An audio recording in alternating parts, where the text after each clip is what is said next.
hora de transformar o seu modo de pensar, de destravar o seu potencial e encarar o mundo de frente.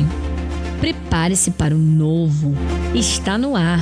Viva a vida pela renovação da mente. A força e a sabedoria do Evangelho aplicados ao seu dia a dia. Não perca.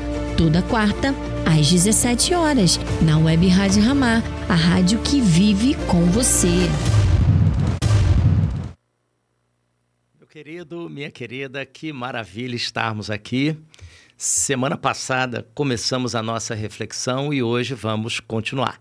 Eu sou o pastor Alexandre Faria e você está no programa Viva a Vida, um programa de reflexão bíblica para a gente pensar, para a gente analisar e olharmos para esse mundo com os olhares das Escrituras Sagradas, percebendo a vida, percebendo o movimento da história, percebendo os acontecimentos à luz das Escrituras Sagradas. Então, na semana passada, nós começamos a nossa reflexão no sermão escatológico. A gente já viu, alguns dias atrás, a gente viu alguma coisa sobre as parábolas para a gente entender a parte parenética das parábolas, a parte parenética do sermão. O que é a parte parenética? É a parte prática, é a parte exortativa.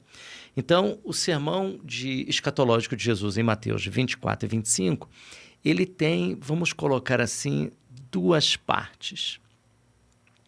Ele tem uma parte que nós podemos chamar de uma parte vertical, que é a ação de Deus na história. E ele tem uma parte horizontal. Depois de Jesus dissertar, de Jesus falar aos seus discípulos sobre a parte vertical, sobre o agir de Deus, sobre a intervenção de Deus na história, algo que nós não temos acesso, é algo exclusivo da parte de Deus, ele fala qual deveria ser o nosso comportamento, as nossas atitudes, mediante tudo aquilo que eles tinham ouvido.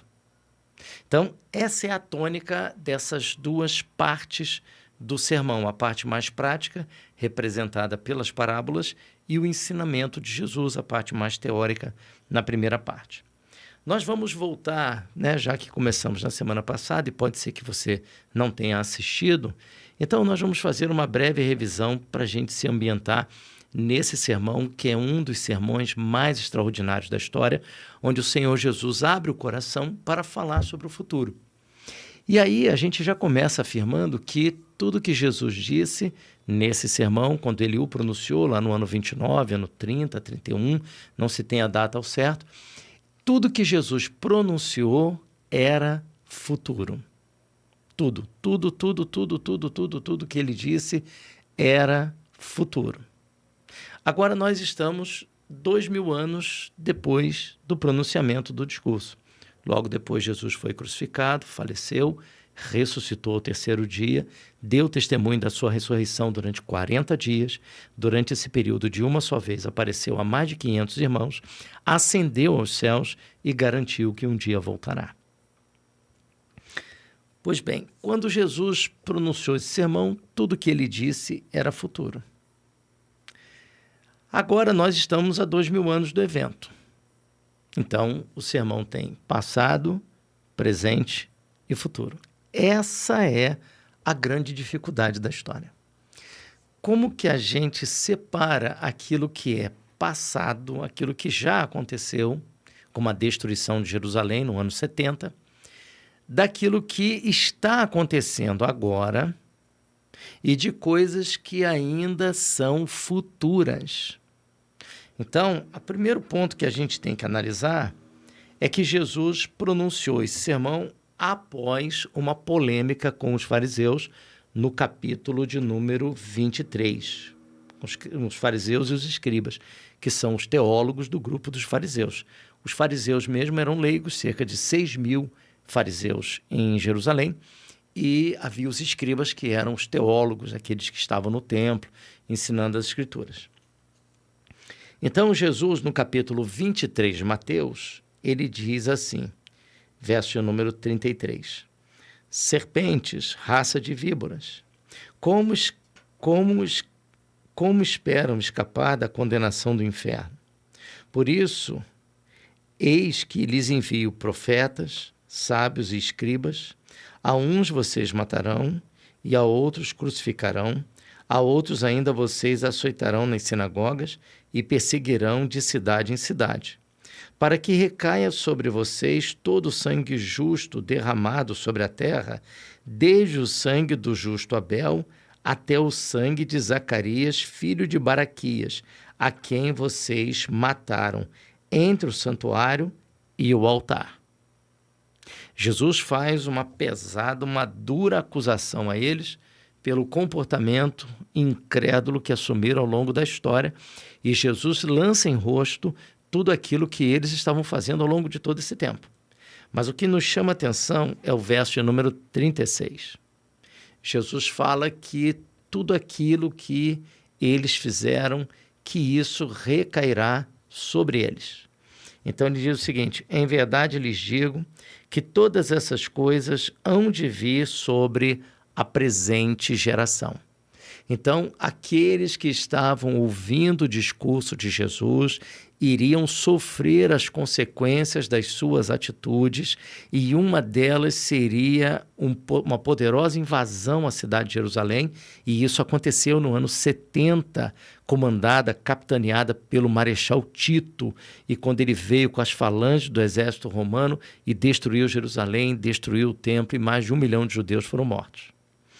Ainda dentro do templo, Jesus vai fazer o que a gente chama de um lamento. Mateus capítulo 23, verso de número 37. Jerusalém, Jerusalém, você mata os profetas e apedreja os que lhes são enviados.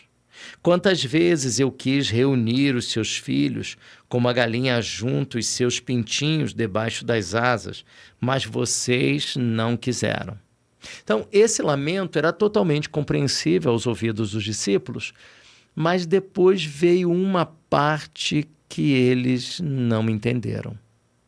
Ou pelo menos ficou uma dúvida, que é o verso seguinte, o verso de número 38.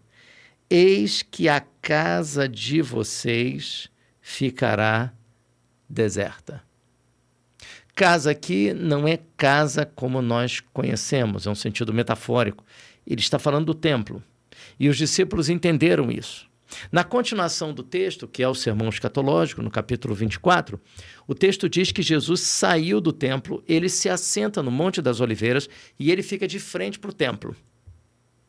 Observe, Mateus 24, verso 1. Jesus saiu do templo e, enquanto caminhava, os seus discípulos se aproximaram para lhe mostrar as construções do templo. Este é o segundo templo. O primeiro templo foi construído por Salomão e esse templo foi destruído por Nabucodonosor em 586 a.C. Esse segundo templo ele foi reconstruído após o exílio babilônico, lá por volta de 520 a.C., no período do profeta Ageu. Logo depois eles concluem o templo em 516 a.C. Então, esse templo não tem a pompa, a magnificência, todo o luxo, toda a sofisticação do templo construído por Salomão, que era, naquele momento, Israel era uma potência financeira, uma arrecadação de tributos imensa, e as 12 tribos estavam unidas. Após a morte de Salomão, seu filho Roboão não conseguiu manter a unidade do reino e houve a divisão. Roboão ficou com 2 tribos e Jeroboão ficou com 10 tribos, formando o reino do norte.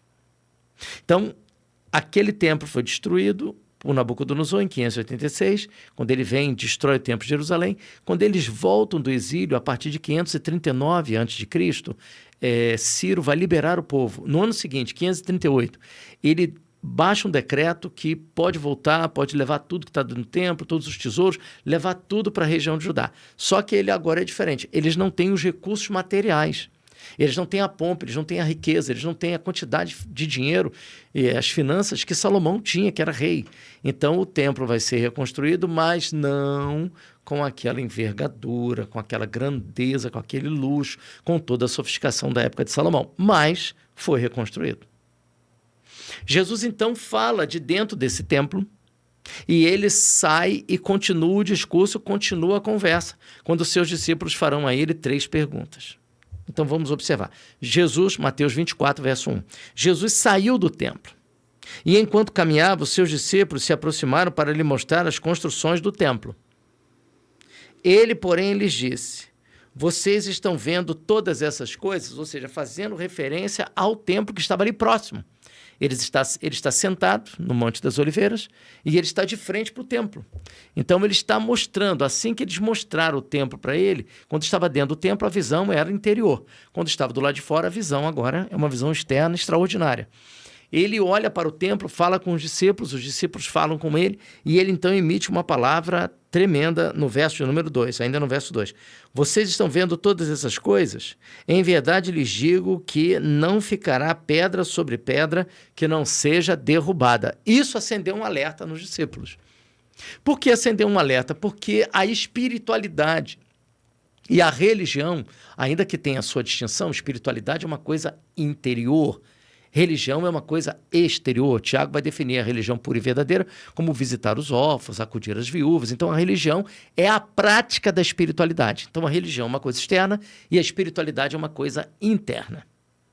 Então, tanto a prática da religião quanto a prática da espiritualidade, elas estão vinculadas, centralizadas no templo. A fé está muito ligada à questão do templo. Quando Jesus diz que esse templo será destruído, os discípulos ficaram sem entender por quê. A religião organizada que havia ainda naquele momento, ela está vinculada ao templo. E agora Jesus disse que esse templo vai ser destruído. E ele falou lá, que nós lemos em Mateus capítulo 23, no verso de número 36, em verdade lhes digo que todas essas coisas hão de vir sobre a presente geração, sobre aquela geração que os ouvia. Eles iriam sofrer o juízo de Deus. Jesus não disse uma data, não disse como, mas a história depois vai revelar que essa palavra se cumpriu cerca de 40 anos depois. Em 70, o Marechal Tito, as falanges romanas, começaram a cercar Jerusalém em 66 depois de Cristo. 4 anos depois, em 70, invadiram e destruíram tudo. Mas os discípulos ficaram atentos à palavra do Mestre e se surpreenderam. Há neles uma perplexidade. Ué, o templo vai ser destruído? E aí, o verso de número 3. Jesus estava sentado no Monte das Oliveiras, de frente para o templo, quando os discípulos se aproximaram dele e, em particular, lhe pediram. Eles fizeram 3 solicitações, 3 perguntas, 3 indagações. Primeira, diga-nos quando essas coisas vão acontecer. Essas coisas está ligada ao quê? Está ligada àquilo que ele acabou de falar, a destruição do templo. Então, esse templo vai ser destruído quando essas coisas acontecerão. O ser humano sempre terá essa curiosidade. Nós sempre perguntaremos a Deus quando e como. Faz parte da natureza humana. Deus nos deu uma mente para pensarmos, deu uma razão para utilizarmos. Então, nós somos seres dotados de perguntas. Então, os discípulos fizeram a primeira pergunta: quando essas coisas vão acontecer? Depois da segunda pergunta: que sinal haverá da sua vinda? E a terceira: e do fim do mundo? Então, 3 perguntas foram feitas. Mateus registra as 3. Sendo que eu gostaria de chamar a sua atenção para as 2 últimas. É muito interessante. A primeira é: diga-nos quando essas coisas vão acontecer. Perfeito. Quando chega na segunda e na terceira pergunta, eu chamo a sua atenção para esse detalhe muito interessante. Que sinal haverá da sua vinda e do fim do mundo? Os discípulos não perguntam que sinais haverá. Eles poderiam fazer a pergunta: que sinais haverá da sua vinda e que sinais haverá da consumação dos séculos, do fim do mundo, do fim dos tempos? Então, se eles fizessem a pergunta no plural, eles estariam admitindo a possibilidade de que estes 2 eventos estivessem tão separados um do outro, a volta de Jesus e o fim dos séculos, que teriam sinais diferentes. Mas a pergunta que eles fazem não é no plural, é no singular. Que sinal haverá? Ainda que os 2 eventos, a volta de Cristo e o fim do mundo, sejam 2 eventos distintos, e os discípulos sabiam disso, ainda assim é como se eles estivessem perguntando dentro de um mesmo horizonte escatológico, como se as 2 coisas fossem diferentes, mas não estivessem tão dissociadas assim, a ponto de haver sinal no singular. Que sinal haverá da sua vinda e do fim dos tempos? Se eles quisessem separar os 2 eventos, não só porque são 2 eventos, mas porque eles estariam separados, porque estão distantes em termos de tempo, então eles deveriam perguntar lá no plural: que sinais haverá da sua vinda, então a vinda de Jesus teria os seus sinais, e que sinais haverá do fim do mundo, do fim dos séculos, do fim da história.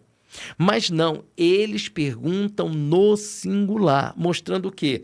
Que no horizonte escatológico em que eles estão observando, em que eles estão olhando, o intervalo de tempo entre os dois eventos, talvez não seja tão grande assim, pois um mesmo grupo de sinais caracterizaria os dois eventos.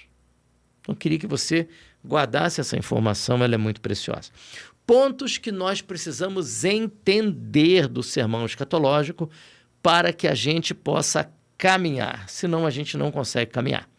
Então, um ponto muito interessante que a gente precisa entender é Mateus 24, verso de número 15. Mateus 24, verso de número 15. Se você estiver com uma Bíblia ao seu alcance, ou se você estiver com um aplicativo no celular, ou se você não pode ler nesse momento, mas pode ouvir, desde já pedimos a sua atenção e muito obrigado nesse momento por estar acompanhando essa reflexão. Deus te abençoe. Mateus capítulo 24, verso de número 15, tem uma expressão aí que causa uma curiosidade, uma inquietação, e não poucas vezes a gente não entende. Quando, pois, virem situado no lugar santo o abominável da desolação, de que falou o profeta Daniel, quem lê, entenda. O que é abominável da desolação? A que Mateus está se referindo? Se nós formos a Marcos, Marcos vai falar a mesma coisa, abominável da desolação. Mas se nós formos a Lucas, Lucas fará a interpretação desta expressão e cremos que Marcos foi inspirado por Deus, Mateus foi inspirado por Deus, Lucas foi inspirado por Deus e João também. Os 4 evangelhos foram escritos por homens que foram inspirados por Deus. Em Lucas, capítulo 21, verso de número 20, Lucas faz a interpretação daquela expressão de Mateus. Verso de número 20, Lucas, Evangelho de Lucas, capítulo 21, verso de número 20. Quando, porém, vocês virem Jerusalém sitiada de exércitos. Então, abominável da desolação significa o que, na verdade? Jerusalém sitiada de exércitos. Saibam que está próxima a sua devastação.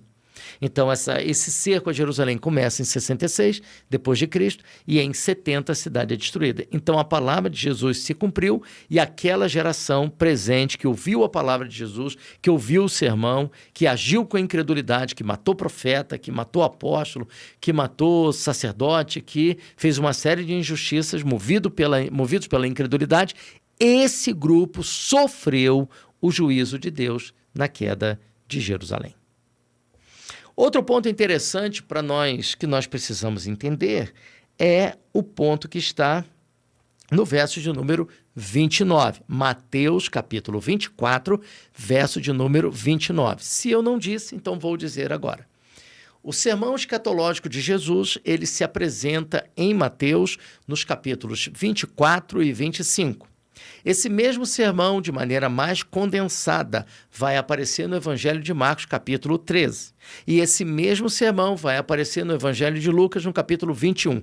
Por isso que nós fazemos consulta a Marcos e a Lucas para nos ajudar a entender, porque entendemos que os 3 escreveram de maneira inerrante e infalível, e os 3 estão sob inspiração, sob direção divina, mas eles escreveram para cumprir propósitos diferentes. Então, vamos lá. A expressão que está no verso 29, ela é literal ou ela é literária? Os fenômenos que estão descritos no verso 29, eles são sermões, eles são aspectos da literatura apocalíptica ou eles são eventos cósmicos e cataclísmicos que vão acontecer no futuro. O que significa isso, cataclísmico? Ou seja, a natureza vai ser atingida. O sol será atingido, a lua será atingida, as estrelas serão atingidas. Vai ser uma verdadeira tragédia. Então, essa linguagem, ela é simbólica, ela é da literatura apocalíptica, logo ela é uma literatura simbólica, ou é realmente literal e esses fenômenos acontecerão como está descrito aqui? Você vai dizer assim, mas pastor, eu não sei ainda do que o senhor está falando. Tudo bem, vou ler aqui para você. Mateus, capítulo 24, verso de número 29. Logo em seguida, a tribulação daqueles dias, o sol escurecerá, a lua não dará a sua claridade, as estrelas cairão do firmamento e os poderes dos céus serão abalados. Verso 30. Então aparecerá no céu o sinal do Filho do Homem. Todos os povos da terra se lamentarão e verão o Filho do Homem vindo sobre as nuvens do céu, com poder e grande glória. E ele enviará os seus anjos com um grande som de trombeta, os quais reunirão os seus escolhidos dos 4 ventos, de uma a outra extremidade dos céus. Pergunta: os eventos descritos no verso de número 29 são literais, acontecerão assim? Os fenômenos da natureza, a criação, os astros serão atingidos? Ou aquilo é uma literatura simbólica, é uma literatura apocalíptica, descrevendo um momento da história com um colorido apocalíptico, mas na verdade não é literal? Onde que a gente vai ter essa resposta? Ainda no Evangelho de Lucas, no capítulo 21, versos de número 25 e 26. Repito, Lucas, capítulo 21, versos 25 e 26. Lucas vai nos ajudar porque ele vai repetir a palavra de Mateus. Ele vai dizer novamente o que Mateus já disse, mas ele vai fazer um acréscimo importantíssimo àquilo que Mateus e Marcos disseram. Então, vamos lá. Lucas, capítulo 21, verso número 25. Peço a você que acompanhe aí, hein? Com a sua Bíblia, pode ser em qualquer versão, não tem problema. Eu uso a versão Nova Almeida Atualizada. É uma versão muito boa e é a versão que eu uso e que eu recomendo para todos aqueles que me perguntam: pastor Alexandre, tem uma boa versão? Olha, uma versão hoje muito boa é a Nova Almeida Atualizada. Por quê? Porque ela mantém o padrão Almeida, mas pegou algumas palavras que caíram em desuso, que não se usa mais, e ela trocou essas palavras. A verdade é que a língua, o nosso idioma, a língua ela é uma coisa dinâmica. Então, palavras entram em uso, palavras caem em desuso. Então, ao longo de 40 anos, de uma geração, 50 anos, palavras entram em uso, palavras caem do uso. Então, Nova Almeida Atualizada é uma boa versão e mantém, assim, uma estilística muito boa para a gente poder ler. A gente lê com muito mais facilidade e entendimento. Então, vamos lá. Lucas 21, versos de número 25 e 26. Preste muita atenção, hein? Preste muita atenção. Haverá sinais no sol. Perfeita consonância com Mateus. Haverá sinais no sol, na lua e nas estrelas. Então, até aí, confirma a palavra dita por Jesus e registrada pelo evangelista Mateus, mas nós queremos saber mais, nós queremos saber essa mensagem, essa palavra do Senhor Jesus, esse sermão extraordinário, essa colocação do mestre, ela é literal ou ela é simbólica? Vamos continuar ainda no verso de número 25. Sobre a terra. Sobre a terra. O que eu quero pontuar com você?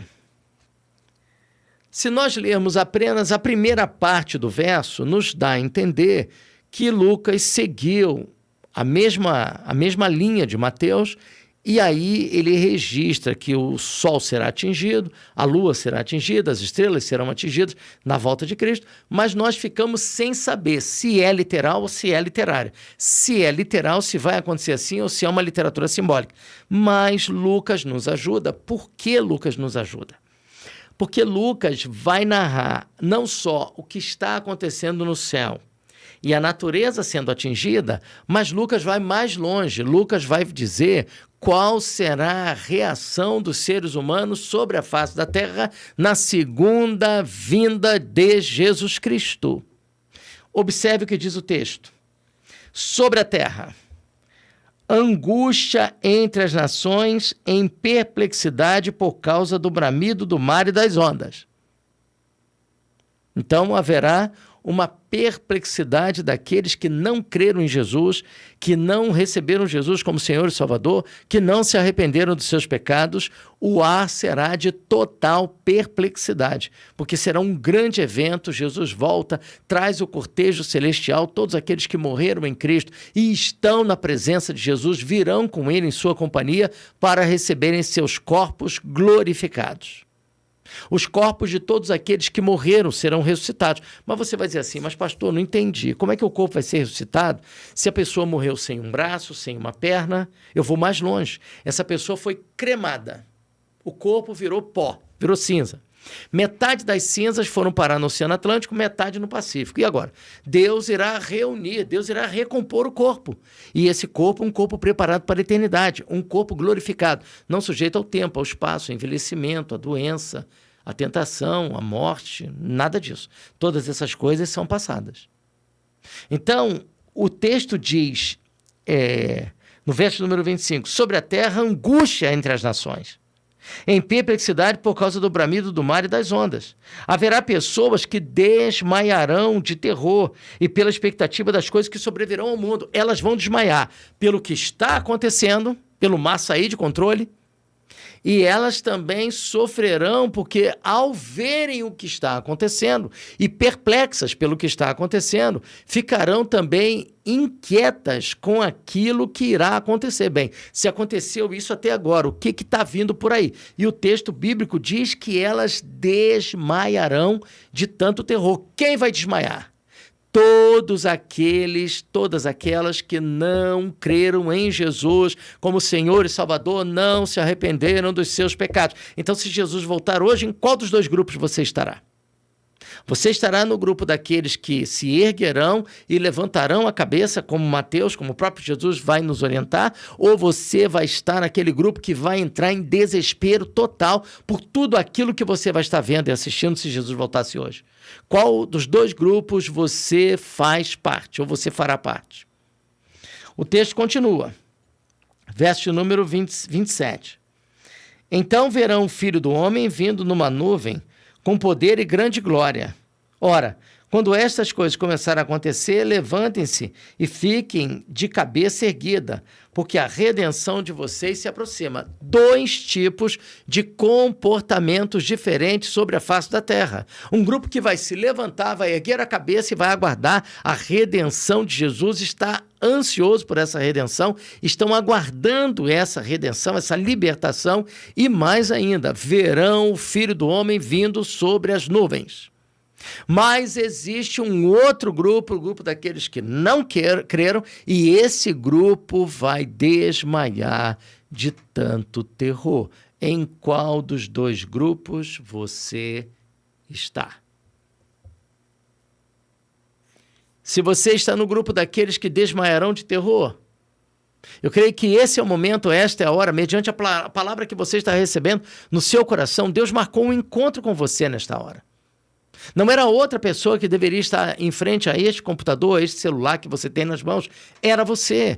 Era com você que Deus queria falar nesta hora. E está aqui a voz do pregador para trazer a você a palavra de ninguém mais, ninguém menos do que Jesus Cristo, Filho de Deus, o Deus encarnado em forma humana.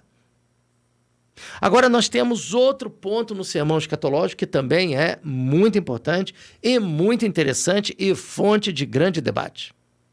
É o verso de número 20... É o verso de número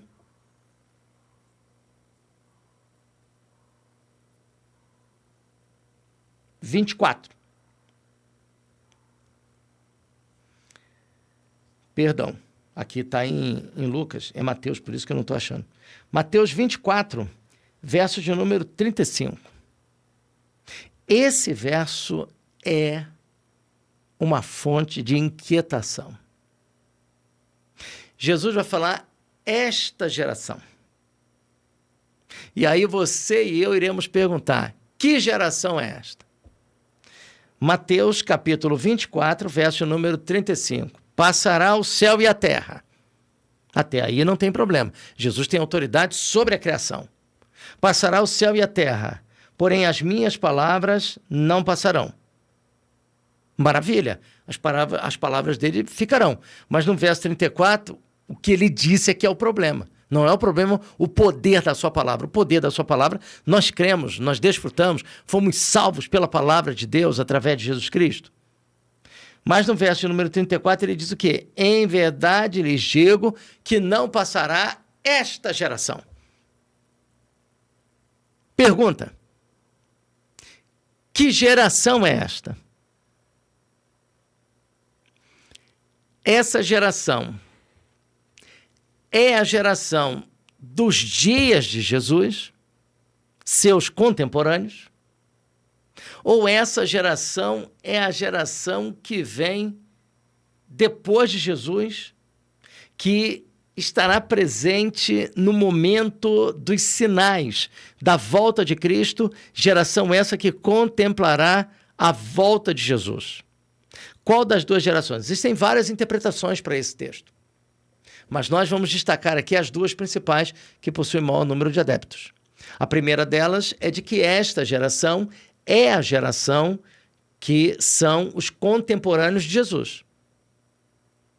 Esta geração, a geração que está ouvindo a palavra de Jesus. Essa é uma linha de interpretação. A outra linha de interpretação acredita que esta geração é a geração que estará presente na segunda vinda de Cristo. Aí você vai dizer assim, pastor Alexandre, muito bem, qual das duas que o senhor assume? Eu assumo a segunda posição. Mas você vai perguntar assim, pastor, mas por quê? Porque é ela que tem o maior suporte.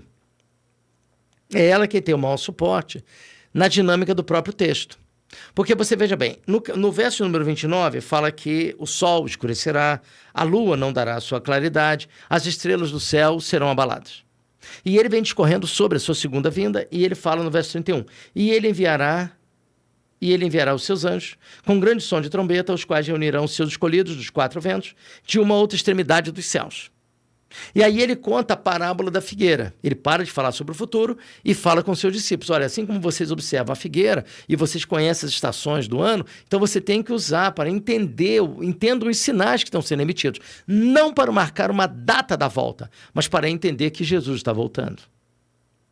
Verso número 32. Aprendam a parábola da figueira. Quando já os seus ramos se renovam e as folhas brotam, vocês sabem que o ramo está próximo. Assim também vocês, quando virem todas essas coisas, saibam que está próximo às portas. Preste atenção comigo. Verso número 34. Em verdade, lhes digo que não passará esta geração sem que tudo isto aconteça. Não passará esta geração sem que tudo isso aconteça. Tudo isso o quê?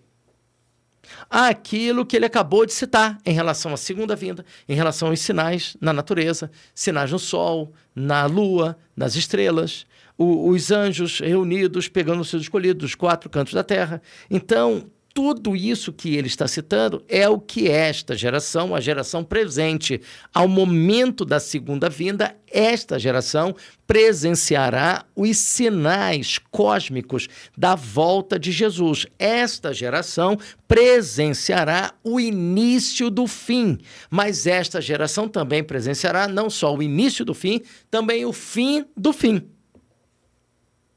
Ou seja, os sinais acontecerão. Dentro da mesma geração, Jesus voltará. Não sabemos a data disso, mas podemos entender que esta geração é uma referência àquilo que Jesus acabou de citar. Um outro ponto interessante é que quando nós descemos, saímos da parábola da figueira, existe a exortação à vigilância, no verso número 36, quando Jesus vai fazer uma comparação com os dias de Noé. Mas na cronologia do Evangelho de Lucas, nós vamos voltar lá, Lucas capítulo 21, na cronologia do Evangelho de Lucas, nós vemos que existe uma palavra de Jesus antes da que está em Mateus. Lucas, Evangelho de Lucas, capítulo de número 21, vamos voltar lá ao sermão escatológico, verso número 34.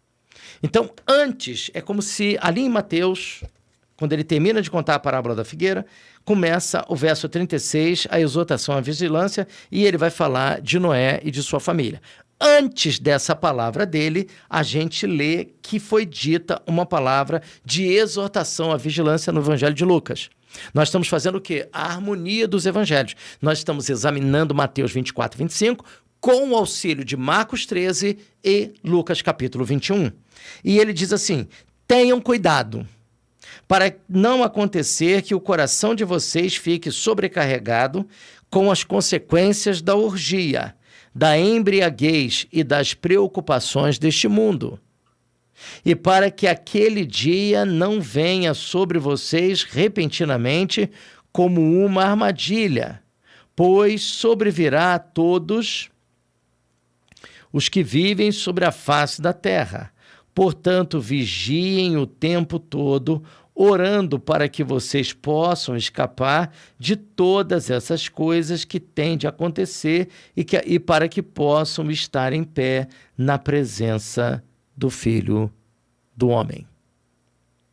Então, esse lamento, essa palavra de Jesus, é uma palavra de alerta aos seus discípulos. Eu quero encerrar a minha palavra no dia de hoje e nós continuaremos, se Deus nos permitir, na próxima semana. Tem muita coisa para a gente examinar, mas eu gostaria de citar uma parte que está aqui no início do capítulo 24, que é muito interessante. Nós estamos num mundo marcado de más notícias. A mídia vive da venda de má notícia. O que dá ibope são as más notícias. E aí, Jesus falou sobre os sinais que acompanharão a igreja ao longo da história. Mateus capítulo 24, verso de número 5. Porque muitos virão em meu nome, dizendo, eu sou o Cristo, e enganarão a muitos. Verso 6. E vocês ouvirão falar de guerras e rumores de guerras. Fiquem atentos e não se assustem, porque é necessário que isso aconteça, mas ainda não é o fim. Verso número 7. Porque nação se levantará contra nação e reino contra reino. Haverá fomes e terremotos em vários lugares. Porém, todas essas coisas são o princípio das dores. Verso 9. Vocês serão entregues para serem maltratados e eles os matarão. Vocês serão odiados por todas as nações por causa do meu nome. Nesse tempo, muitos hão de se escandalizar, trair e odiar uns aos outros. Muitos falsos profetas se levantarão e enganarão a muitos. E por se multiplicar a maldade, o amor se esfriará de quase todos. Aquele, porém, que ficar firme até o fim, esse será salvo. Quando Jesus conta isso, é uma grata surpresa, porque ele traz só má notícia. Ele não nos enganou. Ele falou a verdade sobre as coisas boas e também sobre os desafios da vida. Mas o que me chama a atenção é que ele vai falando de tanta coisa ruim, tanta coisa difícil, ódio, perseguição, morte, maus tratos, por causa da fé em Jesus. Mas o que é interessante é a forma como ele termina lá no verso 14. E será pregado este evangelho do reino por todo o mundo, para testemunho a todas as nações. Então virá o fim. Ou seja, ele conta um monte de coisa difícil que só de falar não precisa nem acontecer. Só o que ele citou ali, a gente ouve e já sofre, por antecipação. A gente imagina os países onde há perseguição ao evangelho. Mas quando ele termina, quando ele chega no verso 14, a palavra dele é a seguinte, olha, apesar de tudo isso, e a lista poderia ser ainda maior, apesar de toda essa tragédia, de todo esse sofrimento, eu quero dizer uma coisa a vocês, o evangelho prosperará, o evangelho avançará, o evangelho seguirá o caminho estabelecido por Deus, o evangelho será anunciado em todo o mundo, a todas as nações, independente de todas essas crises, sofrimentos, dores, perseguição, culpa, morte, doença, desemprego, tudo isso que possa vir sobre nós, sobre a face da terra. Jesus disse em João 16:33, olha, no mundo vocês terão aflições, mas tende bom ânimo, eu venci o mundo.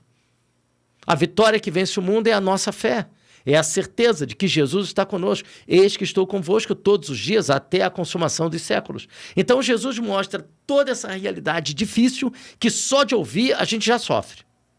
Mas, ao mesmo tempo, ele faz o quê? Ele traz uma boa notícia, porque o Evangelho é boa notícia, o eterno Evangelho de Deus, o Evangelho que é eternamente novo. Esse Evangelho não envelhece, a Bíblia não envelhece, o papel envelhece.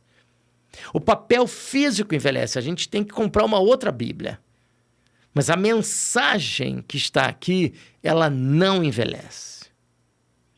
Então, neste momento, nós iremos para o intervalo, bem rapidinho, e logo após o intervalo nós faremos a oração. E a oração neste dia, nesta quarta-feira, ela será voltada para a perseverança, apesar de. Então, esse apesar de, você pode colocar qualquer sofrimento. Desde alguém que esteja dentro do presídio nos ouvindo, alguém que está dentro do hospital, alguém que está com uma doença incurável, alguém que pegou um exame nesta hora, alguém que descobriu que está com uma doença gravíssima, alguém que está em estado terminal no hospital e nos ouve nesse momento. Eu quero dizer para você, em nome de Jesus, não desista. Não desista. O maior homem da história, Jesus Cristo, morreu de braços abertos numa cruz para nos dar o exemplo de que ninguém deve desistir. Não cruze os braços e desista. Em nome de Jesus. Amém. Web Rádio Ramá. Verdade, sinceridade e comunhão. Web Rádio Ramá. Só Jesus. Você indica qual programação? Eu indico a da Ramá. Web Rádio Ramá. Venha dar culto a Deus na comunidade Ramá, em Alvorada, Rio Grande do Sul. Domingo às 17 horas e quarta-feira às 19h30. Rua Campos Verdes, número 1086, Maria Regina. Comunidade Ramá e você buscando ao Senhor enquanto se pode achar. Venha dar culto a Deus na comunidade Ramá, no centro do Rio de Janeiro. Toda terça-feira às 15 horas. Rua da Quitanda, 111, segundo andar. Rua da Quitanda, 111, segundo andar. Comunidade Ramá. E você buscando ao Senhor enquanto se pode achar. Web Rádio Ramá. Web Rádio Ramá. Só Jesus. Web Rádio Ramá, com um novo número do WhatsApp. 21 2622 7523. 21 2622 7523. O WhatsApp da Web Rádio Ramá. Deixe o seu pedido de oração e mande o seu alô. A paz! Fique conosco. Nossa programação continua. webradioramá.com.